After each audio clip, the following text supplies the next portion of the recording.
شریعت نے کہا انما الصدقات للفقراء، سب سے پہلے اگر کوئی زکوٰۃ کے حقدار ہیں تو وہ فقیر، وہ محتاج جو کمانے سے قاصر ہوں، گھر چلانے سے قاصر ہوں، آپ کے دیے گئے مال زکوٰۃ کے علاوہ ان کا گھر چل نہ سکتا ہو، اگر آپ انہیں دیتے ہیں تو وہ سب سے پہلے زکوٰۃ کے حقدار ہیں۔ والمساکین، ایسے مسکین جو کماتے تو ہوں لیکن اتنی کمائی نہ ہو سکتی ہو جس سے گھر والے پیٹ بھر کے کھانا کھا سکتے ہیں، اپنا گزارا کر سکتے ہوں، اگر اتنی کمائی نہ ہو سکتی ہو، انہی لوگوں کو شریعت نے مسکین قرار دیا۔ اگر ایسے لوگوں کو ڈھونڈ کر دیتے ہیں تب چل کے آپ کے حق میں زکوٰۃ کا فریضہ ادا ہوا اور آپ کا زکوٰۃ قابل قبول ہوا۔ والمساکین والعاملین علیہا، جہاں زکوٰۃ کا اجتماعی نظام ہو، خاص کر لوگ زکوٰۃ کو جمع کرتے ہوں اور غریبوں کو تلاش کر کے تقسیم کرتے ہوں، جو یہ ذمہ ادا کریں، جو یہ فریضہ ادا کریں کہ زکوٰۃ کے مال کو جمع کریں، زکوٰۃ کے مال کو اکٹھے کریں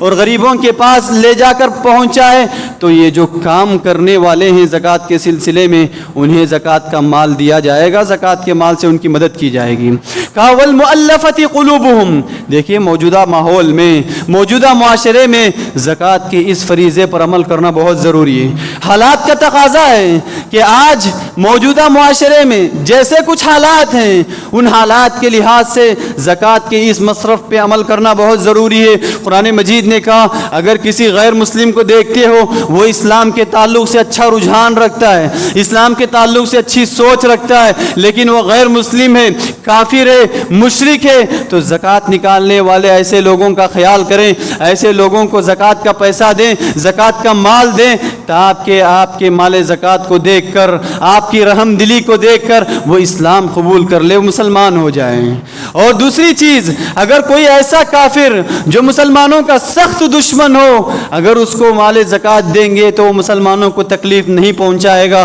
تکلیف پہنچانے سے باز آئے گا، تو ایسے کافر اور مشرک کو بھی زکوٰۃ ادا کرنے کی فکر کریں، زکوٰۃ ادا کرنے کا خیال کریں۔ اور اگر ایسے نو مسلم ہیں جو نئے نئے مسلمان ہیں، ابھی ابھی اسلام کی حالت میں آئے لیکن کمزور ہیں، لاچار ہیں، غریب ہیں، فقیر ہیں، مسکین ہیں، اگر آپ مال زکوٰۃ نہ دیں تو ہو سکتا ہے کہ کوئی اور مال دے کر انہیں اسلام سے پھرا سکتا ہے۔ اور ساتھ ہی ساتھ اگر کوئی غلام ہے تو غلام کو آزاد کرنے کے لیے بھی مال زکوٰۃ سے استعمال کیا جا سکتا ہے۔ زکوٰۃ کا چھٹا مصرف یہ کہا جو قرضدار ہونے کے ساتھ ساتھ غریب ہے، قرضدار ہونے کے ساتھ ساتھ صاحب استطاعت نہیں ہے، قرضے کو ادا کرنے کی طاقت نہیں، آپ اگر مال زکوٰۃ دیں گے تبھی قرضہ ادا ہوگا۔ اگر ایسا کوئی شخص ہے تو اس کو قرض کے بوجھ سے آزادی دلانے کے لیے مال زکوٰۃ استعمال کر سکتے ہیں۔ اس کے بعد اگر کوئی اللہ تبارک و تعالیٰ کے راستے میں جہاد کر رہا ہو، اسلام کا دفاع کر رہا ہو، اسلام کی خاطر محنت کر رہا ہو،